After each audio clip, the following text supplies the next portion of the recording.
Welcome to our channel Subhash thoughts and ideas. ఈరోజు మన ఛానల్లో మనం ఏం చూస్తున్నామంటే సింపుల్గా ఎలా రెడీ చేయాలో చూద్దాం. సింపుల్గా ఉంటాయి కానీ ఎలిగెంట్గా ఉంటాయి. మనం వీటిని బిలో 10 రూపీస్లోనే ఎలా ప్రిపేర్ చేయాలో ఈ వీడియోలో చూసేద్దాం. నార్మల్గా మన ఇంట్లో ఉండే ఓల్డ్ క్లాత్స్ అనేవి ఉంటాయి కదా, ఆ క్లాత్స్ అనేటివి ఒక 6 ఇంచెస్ క్లాత్ తీసుకోండి. మీకు ఎంత సైజులో అనుకుంటారో అంత సైజులో తీసుకున్న తర్వాత వాటిని 4 సైడ్లు స్టిచ్ వేసేసి దాని తర్వాత మిడిల్లో ఒక థ్రెడ్ అనేది చుట్టేయండి. థ్రెడ్ అనేది కొంచెం స్టిఫ్గా చుట్టినట్లయితే అది గట్టిగా ఉంటుంది. అలా చుట్టిన తర్వాత అది సింపుల్గా బోలాగా షేప్ వచ్చేస్తుంది. అలా షేప్ వచ్చిన తర్వాత మనం ఇలానే ఇంకోటి కూడా తయారు చేద్దాం. దీన్ని కొంచెం నేను చిన్న సైజులో తీసుకుంటున్నాను. ఈ కలర్ అనేది కొంచెం బాగా ఎలిగెంట్గా ఉంటుంది. దీన్ని కొంచెం పల్స్ యాడ్ చేస్తే ఇంకా కొంచెం బాగా బ్రైట్గా ఉంటుందని నేను ఈ కలర్ చూస్ చేసుకున్నాను. అలా కుట్టేసిన తర్వాత మొత్తం చుట్టేసిన తర్వాత ఇలా సింపుల్గా బోస్ అనేటివి రెడీ అయిపోతాయి. మళ్ళీ నేను ఇక్కడ కింద ఒక ఎల్లో కలర్ ఉంది కదా, ఆ ఎల్లో కలర్ వచ్చేసి నేను దేనికి తీసుకున్నానంటే మా చిన్న పాప డ్రెస్ అనేది ఒకటి ఉంది. ఆ డ్రెస్కి కొంచెం ఏది లుక్ అనేది లేదని కొంచెం ఇది వేస్తే కొంచెం లుక్ వస్తుంది అన్నట్లు నేను దీన్ని తీసుకున్నాను. మీరు కూడా మామూలుగా డ్రెస్సెస్కైనా బోస్ వస్తుంటాయి కదా, డ్రెస్సెస్కి యూస్ చేస్తున్నారు, హెయిర్ బ్యాండ్స్ లాగా యూస్ చేస్తున్నారు ఇప్పుడు. ఎందుకంటే మనకు అంత లుక్ వస్తుంది కాబట్టి వాటిని అలా యూస్ చేస్తున్నారు. మనం మొత్తం ఇలా బోస్ అనేటివి రెడీ చేసి పెట్టుకోవాలి. రెడీ చేసుకున్న తర్వాత ఇలా రెడీ చేసుకున్న తర్వాత నేను ఈ చిన్న బ్రింజల్ కలర్లో ఉండే బో అనేది తీసుకున్నాను. ఆ బోకి మనం ఫెవికిల్ అనేది కొంచెం పూసుకోవాలి. ఇక్కడ నేను ఫెవికిల్ ఎందుకు యూస్ చేస్తున్నానంటే మామూలుగా ఫ్యాబ్రిక్కి ఏదైనా ఫెవికిల్ అనేది కొంచెం బాగా అటాచ్ అవుతుంది. ఇక్కడ పైన నిబ్ అనేది ఉంటుంది కదా, ఆ నిబ్ అనేది తీసేసి నేను నార్మల్గా డైరెక్ట్గా పూసేస్తున్నాను. ఎందుకంటే మనకు కొంచెం క్వాంటిటీ ఎక్కువలో ఫెవికిల్ కావాలి కాబట్టి మొత్తం అలాగే పూసేసి దానిపైన నేను ఒక పల్స్ అనేటివి ఉంటాయి కదా, నార్మల్గా బీట్స్ పల్స్, వైట్ పల్స్, అలాంటి పల్స్ అనేటివి తీసుకుంటున్నాను. అలాంటి పల్స్ అనేటివి ఇలా చూడండి.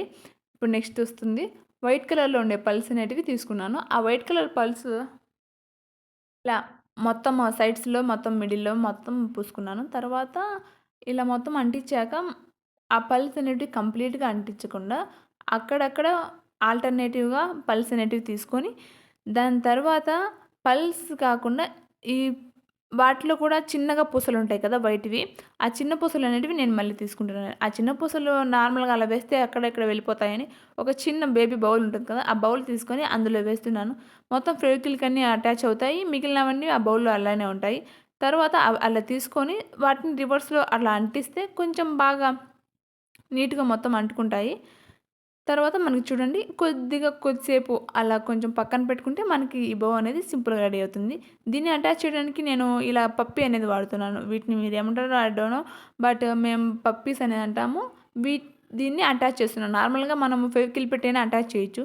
కానీ చిన్న పిల్లలకి వాళ్ళు కొంచెం రఫ్ అండ్ టఫ్‌గా యూజ్ చేస్తారు కాబట్టి అలా కాకుండా కొంచెం స్ట్రాంగ్‌గా ఉంటుందని నేను థ్రెడ్ వేసి వాటిని స్టిచ్ చేస్తున్నాను. అంతేనండి, సింపుల్. మనం ఇలాగే ఎక్కువసేపు పక్కన పెట్టుకుంటే అది బాగా ఆరిపోతుంది. తర్వాత మనం ఎప్పుడైనా యూజ్ చేసుకోవచ్చు. ఈ ఐస్ క్రీమ్ కలర్ బోకి ఎలా యూజ్ చేస్తున్నానంటే కొంచెం బిగ్ సైజ్‌లో ఉండే పల్స్ అనేటివి తీసుకొని ఆ పల్స్‌ని ఒక 4 లైన్స్ అనేటివి నేను సూదికి తీసుకుంటున్నాను. 4 లైన్స్ అనేటివి సూదికి అలా తీసుకొని ఇలా మొత్తం 3 లైన్స్‌గా వేసి కొంచెం డిజైన్ వెరైటీగా ఉంటుందా అని చూద్దామని మొత్తం 3 లైన్స్ అనేటివి ఈ పల్స్ అనేటివి తీసుకున్నాను దీనికి. అయితే మనం స్టిచ్ చేసేటప్పుడు మొత్తం అవి పూసలనేవి ఒకే లైన్‌లో వస్తున్నాయా లేదా అని చూసుకొని కొంచెం అడ్జస్ట్ చేసుకుంటూ స్టిచ్ చేసుకుంటే చూడటానికి మనం బయట కొన్న వాటికంటే ఇవి లుక్ చాలా బాగొస్తాయి. అసలు ఇంత తక్కువ ప్రైస్‌లో ఇలాంటి బోస్ అనేటివి రావడము చాలా గొప్ప విషయమని అనుకోవాలి. తర్వాత వెనక సైడ్ అనేది నేను ఆ తాడు ఉంది కదా, థ్రెడ్ అనేది వాటిని ముడేసేసాను. చూడండి సింపుల్‌గా ఎంత ఎలిగెంట్‌గా ఉంది కదా ఈ బో. దీనికి కొంచెం ఫ్లవర్ లాగా షేప్ వచ్చేలాగా దీనికి చేసేసాను. మళ్ళీ ప్రతీదీ అంటే వీడియో లెంత్ ఎక్కువైపోతుంది అన్నట్లు వాటిని నార్మల్‌గానే అలా చేసి మీకు డైరెక్ట్‌గా అవుట్‌పుట్ అనేది చూపిస్తున్నాను. చూడండి మొత్తం టోటల్‌గా ఎన్ని బోస్ రెడీ చేశాను. మనకి డ్రెసెస్ ఉంటాయి కదా, బేబీ డ్రెసెస్, వాటికి ఎలా సెట్ అవుతుందంటే అలాంటి క్లాత్ అనేది తీసుకొని మనం రెడీ